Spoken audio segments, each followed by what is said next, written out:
جب انہوں نے کہا تھا کہ آپ ایسی مخلوق بنائیں گے جو فساد پھیلائے گا، خون بہائے گا، انہوں نے کہا میں کچھ جانتا ہوں جو تم نہیں جانتے. یہ نہیں کہا تھا کہ تم غلط کہہ رہے ہو. یعنی کوئی اور بات بھی ہے جو اس بات سے کہیں زیادہ اعظم ہے. لیکن پھر اللہ نے کیا کہا کہ یہ سب تمہیں جو امتحان دیے گئے ہیں نا، شاید ان کا ایک مقصد یہ ہے کہ تم ان سب سے نکل کے صحیح سکون ایک ہی جگہ پاؤ گے، وہ اللہ کے ذکر میں. جب اللہ تعالیٰ آدم علیہ السلام کو انسانوں کو پیدا کر رہے تھے تو انہوں نے کہا تھا کہ خون خرابہ کریں گے دنیا میں جا کے، تو ابھی تو وہی کر رہے ہیں، تو ان کی بات تو درست ہوگی. اصل میں پہلی بات پہلے کر لیتے ہیں کہ آدم علیہ السلام کے بارے میں آپ نے کہا کہ وہ فرشتوں نے شکایت کی کہ یہ تو خون بہائے گا، فساد کرے گا، وہ تو کر ہی رہا ہے، تو ان کی بات تو صحیح نکلی. اللہ تعالیٰ نے پہلے انسان کا خاص اختیار کیا تمام مخلوقات میں سے، رائٹ. پھر انسانوں میں سے، ان کی نسلوں میں سے خاص آدم علیہ السلام، پھر نوح علیہ السلام، پھر ابراہیم علیہ السلام کا اختیار کیا. ابراہیم علیہ السلام کی اولاد میں سے اسحاق علیہ السلام کا خاص اختیار کیا. ان کی اولاد میں سے یعقوب کی اولاد میں بنی اسرائیل ایسی قوم ہے، اس کا خاص اختیار کیا. خاص میں سے خاص، یعنی بات آدم کی خصوصیت سے شروع ہوئی اور تقریباً اپنے کلائمیکس کو پہنچتی ہے بنی اسرائیل کے ساتھ. بنی اسرائیل کے بارے میں کیا کہا ہے قرآن نے کہ تسفکون دماءکم وتخرجون فریقا منکم انفسکم. وہی بات جو فرشتے کہہ رہے تھے نا، وہ یعنی عام انسانیت دور کی بات، جو چنے گئے تھے خاص، انہوں نے درست ثابت کر دی قرآن میں، اسی صورت میں، بقرہ میں. تو اس کو بات کون کیسے سمجھے؟ اللہ تعالیٰ نے یہ نہیں کہا کہ تم غلط کہہ رہے ہو. جب انہوں نے کہا تھا کہ آپ ایسی مخلوق بنائیں گے جو فساد پھیلائے گا، خون بہائے گا، انہوں نے کہا میں کچھ جانتا ہوں جو تم نہیں جانتے. یہ نہیں کہا تھا کہ تم غلط کہہ رہے ہو. یعنی کوئی اور بات بھی ہے جو اس بات سے کہیں زیادہ اعظم ہے. یہ بات بڑی ہے لیکن یہ تمام بات نہیں ہے. کچھ باتیں تمہاری ذہن میں مسنگ ہیں. پھر اس کا اشارہ کیا بعد میں آدم علیہ السلام کو انہوں نے اپنی اولاد کے تمام کے نام اور ان کے اوصاف سکھا دیے.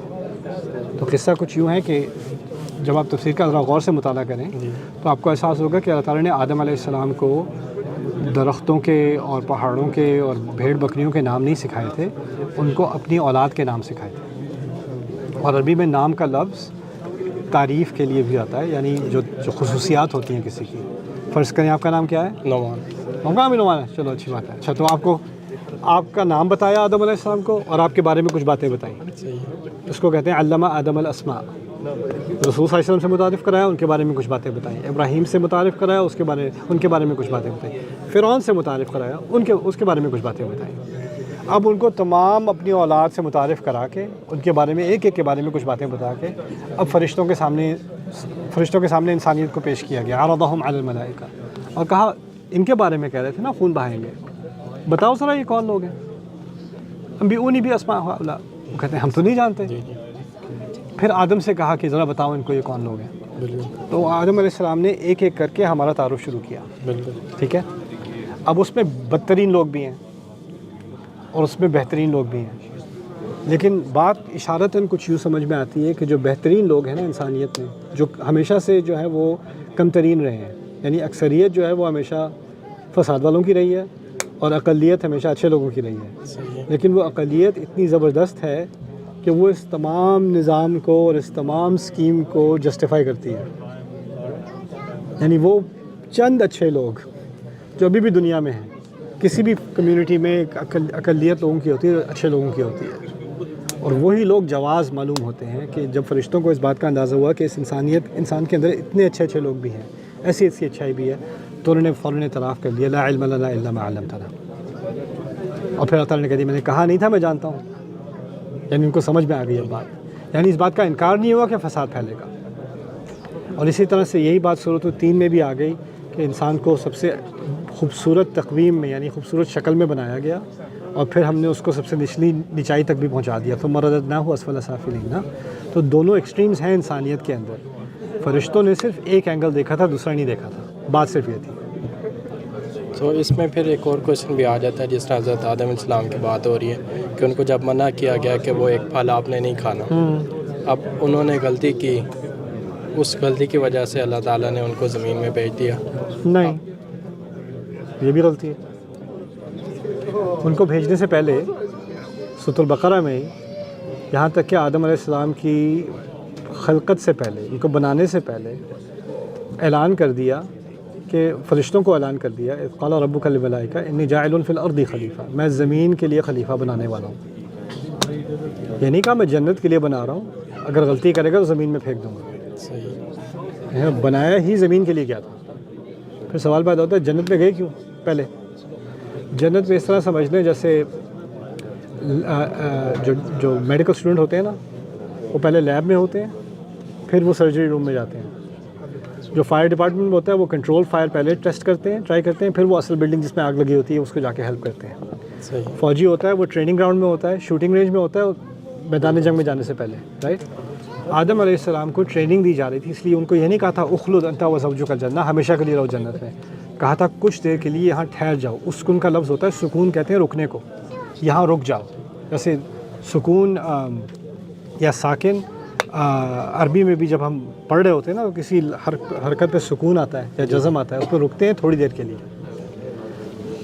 تو کہا یہ گیا کہ یہاں تھوڑی دیر کے لیے ٹھہر جاؤ اپنی بیوی کے ساتھ، بس اس ایک جب ٹھہرے ہو تو اس ایک درخت سے ضرور رہنا. اور جب وسوسہ شیطان نے کیا سارا کچھ ہوا، رائٹ، اس سے بعد میں کیا سمجھ میں آ گئی بات آدم علیہ السلام کو کہ میرے سامنے دنیا کی یہاں تک کہ جنت کی ساری نعمتیں بھی ہوں، شیطان کا ایجنڈا یہ ہے کہ مجھے وہ ساری نعمتوں سے اندھا کر کے وہ جو ایک چیز حرام کی ہے نا اس پہ میرا ذہن ڈال دے گا وہ، جب تک وہ پورا نہ کر لے. اب جب یہ بات مجھے سمجھ میں آ گئی، اب اللہ تعالیٰ نے مجھے تیار کر دیا زندگی میں، اس دنیا کی زندگی کے لیے.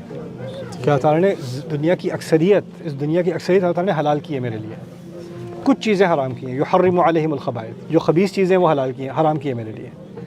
شیطان کا پورا ایجنڈا کیا ہے کہ وہ ساری جو دنیا آپ کے سامنے حلال کھلی ہو نا، اس کا کوئی مزہ نہیں آئے گا. ایک حرام کا ہے، وہ ایک حرام جو ہے اس پہ وہ ہمیشہ آپ کو اسی طرف اکساتا رہے گا. اسی لیے شیطان نے کیا چیلنج کیا تھا اللہ تعالیٰ سے، کہا تھا وَلَا تَجِدُ أَكْثَرَهُمْ شَاكِرِينَ، کہ آپ ان کی اکثریت کو شکر گزار نہیں پاؤ گے. کیا مقصد ہے شکر گزار نہیں پاؤ گے؟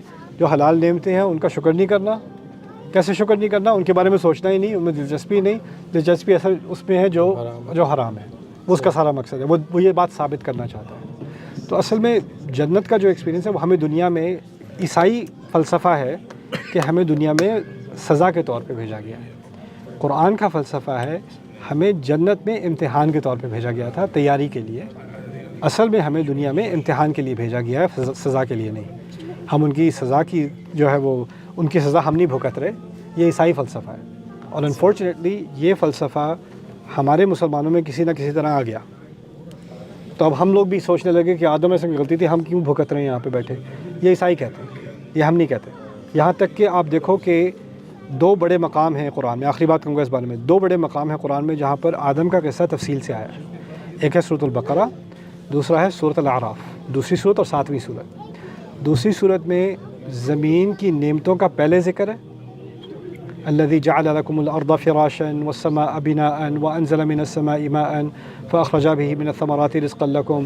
تمہارے لیے زمین کو بچھونا بنایا، آسمان کو چھت بنایا، تمہارے لیے ہر طرح کے پھل نکالے، آسمان سے پانی اتارا. یہ نعمتوں کا ذکر ہے نا.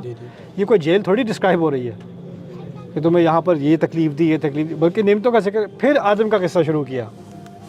اسی طرح سورۃ الاعراف میں بھی وجعلنا لکم فیہا معایش قلیلا ما تشکرون، کہ تمہارے لیے زندگی کے لیے اور تمہاری معیشت کے لیے، تمہاری نشو و نما کے لیے جن چیزوں کی تمہیں ضرورت تھی سب فراہم کر دی، کتنا تم کم شکر کرتے ہو. پھر آدم کا قصہ شروع کیا. یعنی قرآن نے بار بار تیار کیا ہے انسان کو کہ اس دنیا میں رہنے کی جو نعمتیں ہیں اس کا شکر کرے، اور پھر اس کو سمجھ میں آیا یہاں آیا ہی کیوں تھا، شکر کرنے کے لیے آیا تھا. رائٹ. صحیح. تو اس طرح سے قرآن بائبل کا جو فلسفہ ہے نا کہ آیا ہی انسان یہاں آدم کی غلطی کی وجہ سے تھا، اس کا بڑے کھلے الفاظ میں انکار کر رہا ہے. کھلے الفاظ میں یہ تصحیح کر رہا ہے بائبل کی.